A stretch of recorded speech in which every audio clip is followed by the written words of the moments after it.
Donc on va démarrer cet atelier d'auto-hypnose.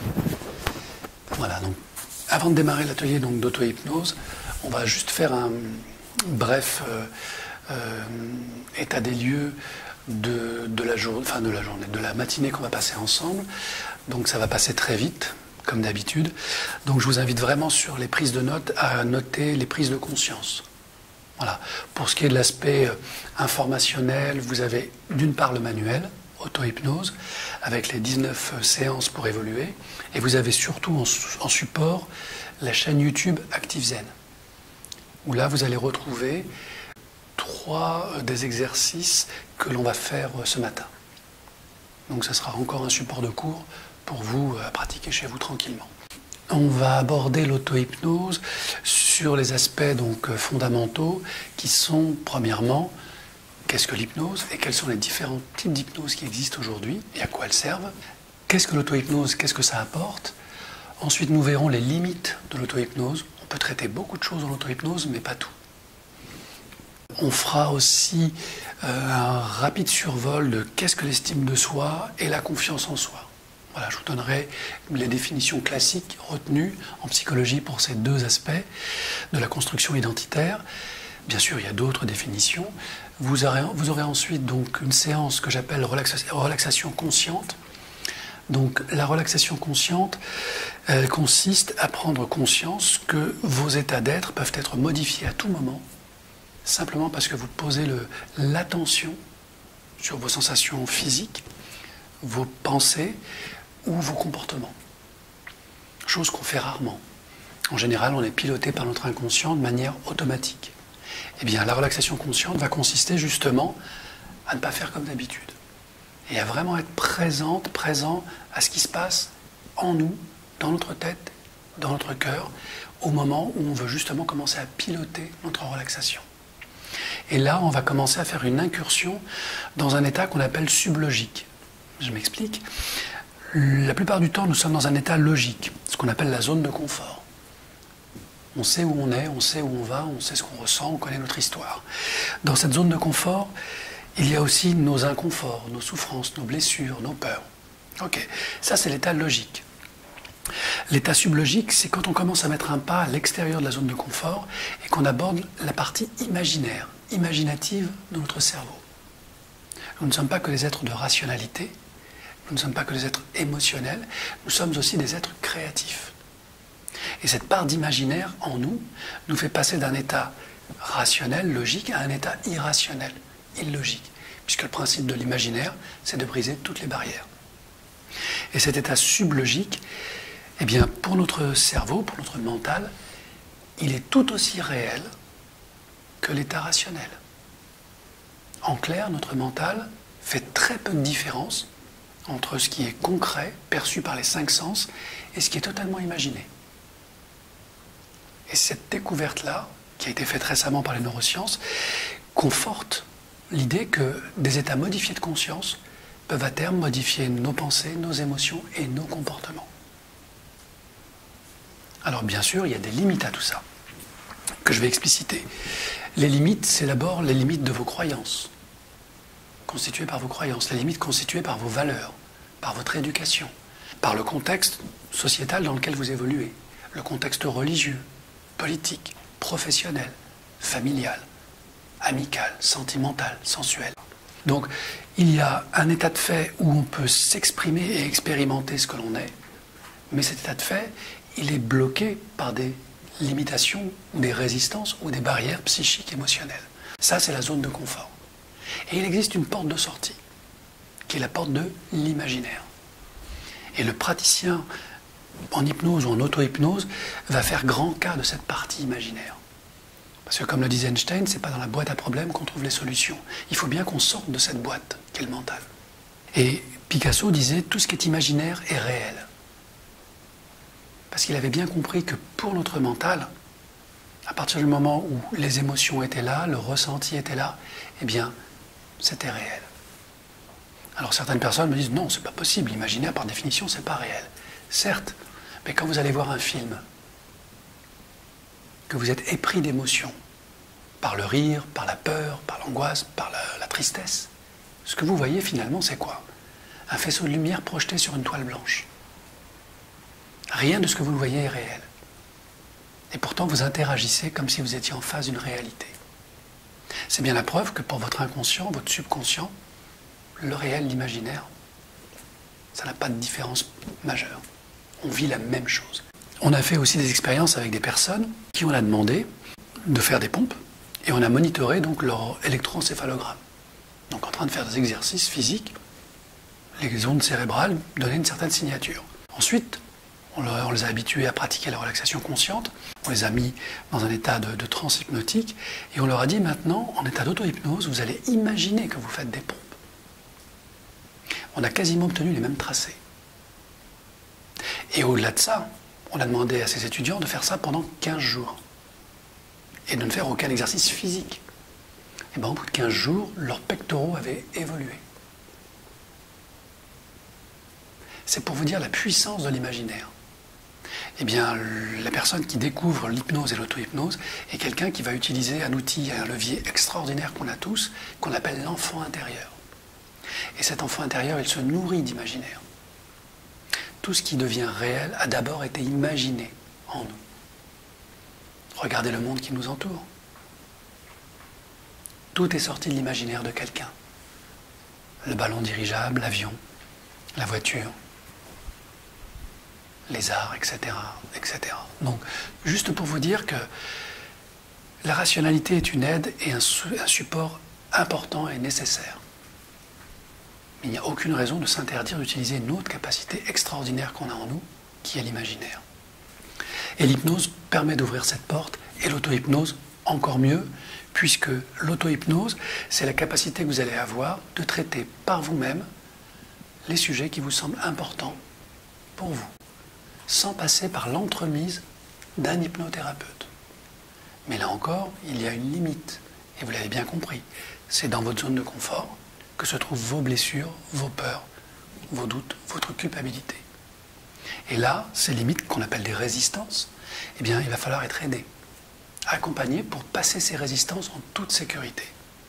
La nature a horreur du vide. Ça signifie quoi? Ça veut dire qu'elle ne lâche jamais la proie pour l'ombre. Si elle lâche une blessure, si elle lâche une croyance, il faut lui donner autre chose. Sinon, elle va vite poser autre chose à la place. Donc l'auto-hypnose consiste à être conscient de ce mécanisme et à le piloter. Donc je pilote ma transe en faisant en sorte qu'une croyance, une blessure, peu importe, soit transformée. J'en apprends tout ce que j'ai à en apprendre, puisqu'on ne détruit rien, la nature ne détruit rien, elle recycle. Je prends cet apprentissage-là, et l'énergie qui était stockée dans cette blessure, cette peur, cette croyance, je vais l'utiliser pour fabriquer une autre croyance positive, celle qui m'aide à avancer dans la vie. Okay? Et c'est en cela qu'on retrouve la philosophie des alchimistes, qui utilisent les pouvoirs cachés de la nature pour transformer le plomb en or. Eh bien, dans l'auto-hypnose, on a un peu cette démarche-là. On va transformer le plomb de nos blessures, de notre souffrance, en or. C'est exactement ce que je dis depuis plusieurs années. Je dis ça, pour moi, l'alchimie, c'est exactement ça. Transformer le plomb de notre vie en or. Exactement. Quitter les limitations des personnalités qu'on a construites pour se protéger, pour atteindre l'identité profonde qui est en nous. Et la laisser émerger et rayonner du coup. Que ça plaise ou pas à l'entourage. Quand on est à ce niveau-là, on n'est plus impacté par ça. Alors, l'auto-hypnose est très utilisée pour guérir, pour accompagner vers la guérison, ce serait plus juste, l'estime de soi et la confiance en soi. Alors, on va le faire aujourd'hui, on va travailler sur ces aspects-là, sachant que ce sont des objectifs, mais ce ne sont pas des finalités. L'estime de soi, c'est l'amour que l'on a pour soi.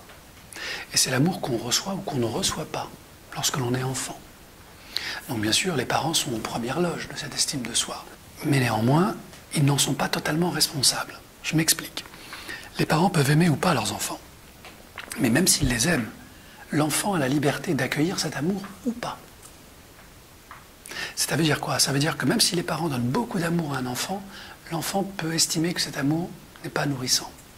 Soit parce qu'il n'est pas sincère, soit parce qu'il est invasif, c'est-à-dire il y a de l'emprise derrière, manipulatoire. Et pour les parents, c'est très compliqué parce que eux, ils ont le sentiment d'être sincères et de faire ce qu'ils pensent être juste pour leur enfant. Et l'enfant, lui, de son côté, n'accepte pas, n'intègre pas cet amour-là. Donc son estime de soi, cet amour pour lui-même, va être dégradé de ce point de vue-là.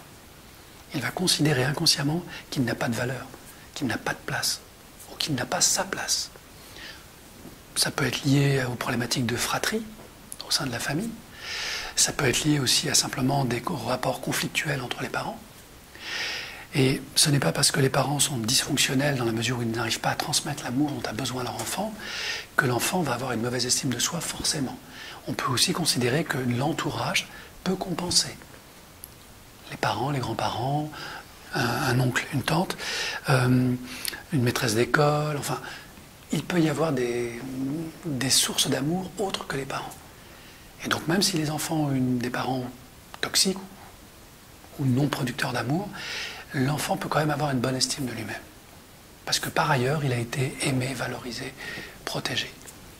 Donc l'estime de soi, c'est la structure, c'est le squelette. Ensuite, avoir un squelette, c'est pas suffisant. En tout cas, on n'en fait rien. Ça permet de tenir debout, certes, mais ça ne permet pas d'avancer. Pour avancer, il nous faut un deuxième moteur. Et ce deuxième moteur, c'est la confiance en soi. La confiance en soi, on pourrait le traduire par l'action. Plus j'agis, plus je développe ma confiance en moi. Alors certains vont me dire, oui, mais si j'échoue, ça ne peut pas marcher. Effectivement, si vous faites plusieurs actions et que vous échouez et que vous vous arrêtez, alors là, je vous le confirme, votre confiance en soi va être faible. L'idée de l'action, c'est de dire, j'entreprends, je fais, encore et encore, et si je tombe, je me relève et je recommence. Différemment, mais je recommence. Donc la confiance en soi, elle est le fruit de l'action répétée, soutenue, animée par une motivation et pas une volonté.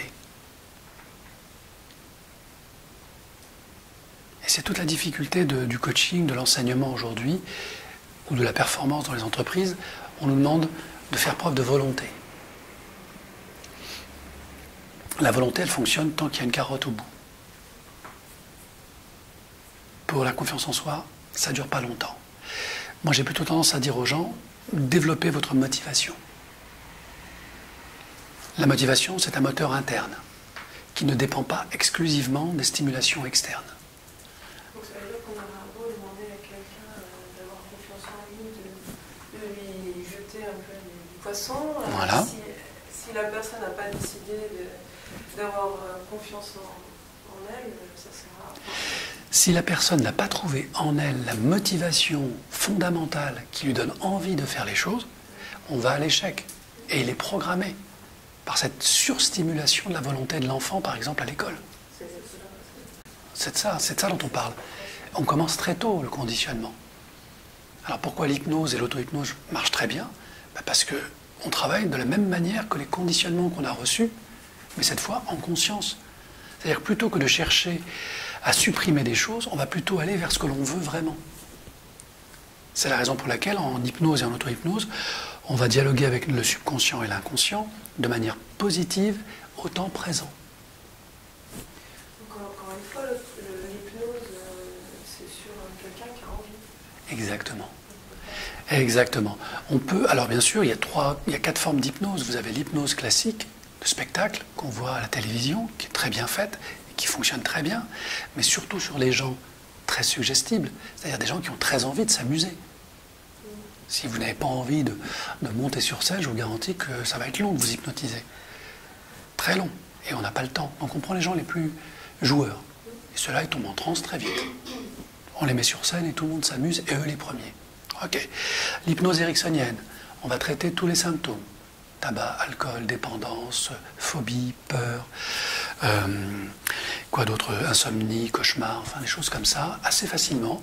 Mais là, c'est l'hypnothérapeute qui travaille, il fait le garagiste, il ouvre le moteur de l'inconscient, il rebranche les fils qui vont bien, il referme le moteur, vous rentrez chez vous. 15 jours après, normalement, c'est réglé. Si c'est pas réglé, on fait une deuxième séance, parce qu'on a peut-être loupé une étape. Mais normalement, si on fait bien le boulot, en 1 ou 2 séances, c'est réglé. Sauf si la personne résiste. Ça veut dire que derrière le symptôme, il y a quelque chose de beaucoup plus profond. Et là, on passe en psychothérapie, et soit on va voir un psychologue ou un psychanalyste, hein, tout va bien de ce point de vue-là. L'avantage de l'hypnose par rapport à ces autres techniques, c'est qu'on va aller un peu plus vite. Mais il y a des personnes qui ne veulent pas forcément aller vite. Donc allez voir des psychologues et des psychanalystes. Si vous avez besoin de temps, vous avez tout à fait le droit. Sachez qu'en hypnose, on va beaucoup plus vite. Alors, pour ce qui est de la psychothérapie en hypnose, on travaille sur la base de l'hypnose humaniste. C'est ce que j'utilise moi majoritairement aujourd'hui dans mon cabinet. Donc l'hypnose humaniste, en fait, on va travailler sur des archétypes de Jung, qu'il a qualifiés donc d'enfants intérieurs blessés. On va travailler sur le féminin intérieur blessé, le masculin intérieur blessé, la partie critique ou censure qui est en nous, toutes les programmations de tu ne peux pas, tu n'as pas le droit, il ne faut pas. Et en fait, on termine avec l'archétype du sage, qui est en fait le cortex préfrontal, donc la partie la plus intelligente du cerveau. Donc on va travailler sur 5 séances, 5 strates de l'identité de la personne. Donc on fait en sorte de remettre la personne dans sa vérité. C'est pas simple, hein, parce qu'il y a des gens qui ont très peur de leur identité profonde. Soit parce qu'ils ne la méconnaissent, soit parce qu'on leur a expliqué qu'elle n'était pas bonne, qu'elle n'était pas acceptable. Et que pour avoir de l'amour, il fallait être plutôt comme ça. Donc on a enseigné sans le vouloir à nos enfants et à nous en tant qu'enfants qu'une part d'eux n'était pas viable, intéressante, aimable. Et ils l'ont intégré. Et ils ont réprimé leur identité pour faire bonne figure et répondre aux attentes de la famille, de la société, et ainsi de suite. Eh bien nous, non. Dans le cabinet, tous les jours, je reçois des gens qui sont en quête de leur identité, qui ont construit une vie sur la base de leur programmation, et arrivés à 40, 45 ans, cette vie-là ne leur correspond plus. Et ils en sont les premiers meurtris, parce qu'ils ont beaucoup investi de temps, d'argent, d'amour, d'énergie, pour leur famille, leur travail, leur entreprise. Et arrivés à 40, 45 ans, ou 35 ans des fois, quand ils sont précoces, ils sont juste pas bien dans cette vie, quoi. C'est une adaptation, c'est ça? C'est que cette vie, elle est le fruit de leur zone de confort avec les souffrances qui y vont dedans. Et là, ils sont en souffrance, mais conscientes. La souffrance est au-delà de la zone de confort à un moment donné. Exactement. Alors quand est-ce que les gens changent? Quand la zone de confort devient une zone d'inconfort. C'est-à-dire que la souffrance est tellement forte, c'est là que les divorces arrivent, les maladies graves, les burn-out, les accidents de voiture, et plein de choses comme ça. Ça veut simplement dire que l'inconscient nous alerte pour nous dire c'est le moment de bouger, c'est le moment de changer. Là où les gens voient du hasard et de la coïncidence, moi je vois de la synchronicité. Parce que j'ai énormément confiance dans la conscience. Je sais qu'elle fait les choses de manière juste pour chacun d'entre nous, mais à notre rythme. On va tous évoluer différemment. Donc quand il nous arrive ces accidents de la vie, qui pour moi n'en sont pas, ce sont juste des alertes, c'est peut-être le bon moment pour se poser la question. Et il n'est pas rare que je reçoive des clients en cabinet qui me disent « J'ai eu telle maladie, j'ai fait tel burn-out, et vous savez quoi, j'ai le sentiment que c'est en train de me sauver la vie. » Ce qui est quand même paradoxal quand on parle de gens qui ont des leucémies, des cancers, des scléroses en plaques, et j'en ai reçu quelques-uns, ils ont cette analyse-là. J'ai très peu entendu de gens me dire « Mais c'est injuste, pourquoi moi? Pourquoi ce cancer du sein me tombe dessus ?» C'est souvent très logique. Et eux-mêmes l'admettent quand ils regardent leur parcours de vie, leur généalogie, leur mère, leur grand-mère. Tout s'explique au bout d'un moment. C'est pas facile. C'est un accident de moto. Accident de moto, voilà. Donc vous voyez, la vie de ce point de vue-là, même si elle est souffrante, elle est quand même bien faite. Parce qu'elle nous oblige à nous arrêter. Et à faire ce premier pas en dehors de cette zone de confort. Parce que c'est pas dans la boîte à problèmes qu'on va trouver les solutions. Ok. Donc voilà pour la partie, on va dire, théorique. Avant qu'on commence la partie pratique, est-ce qu'il y a des questions? Ok, donc l'hypnose et l'auto-hypnose, état de conscience modifié. Il y avait une question tout à l'heure là-dessus. C'est très simple.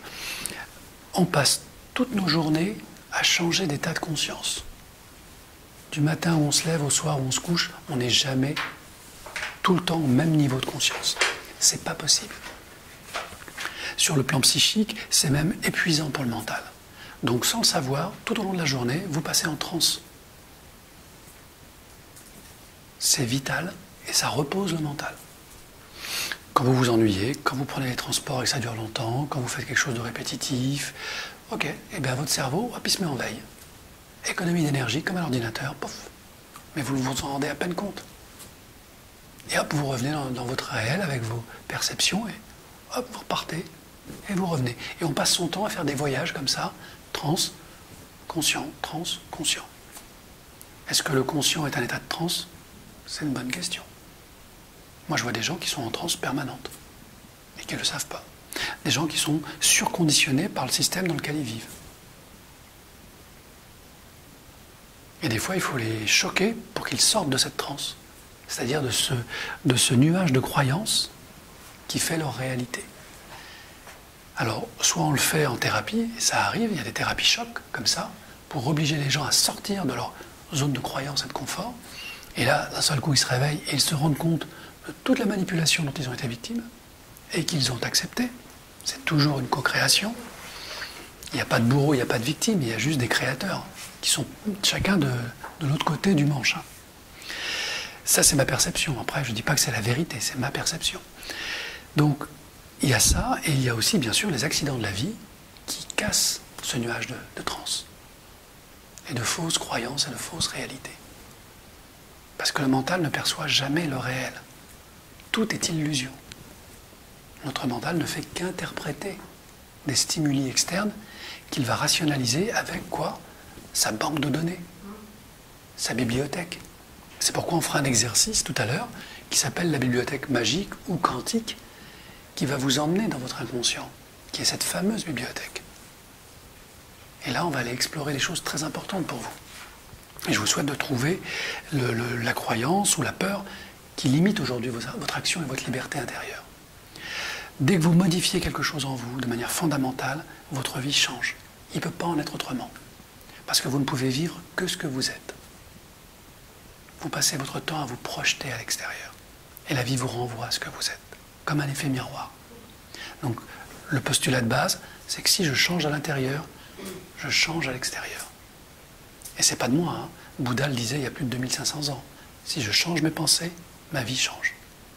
Parce qu'il avait parfaitement perçu ce côté illusion du réel et le côté créateur de la conscience. Donc c'est pas récent ce que je vous raconte, ça remonte à très très loin. Ok. Donc voilà pour la partie théorique. On va pouvoir nous commencer à passer en mode pratique et on va commencer par la relaxation consciente.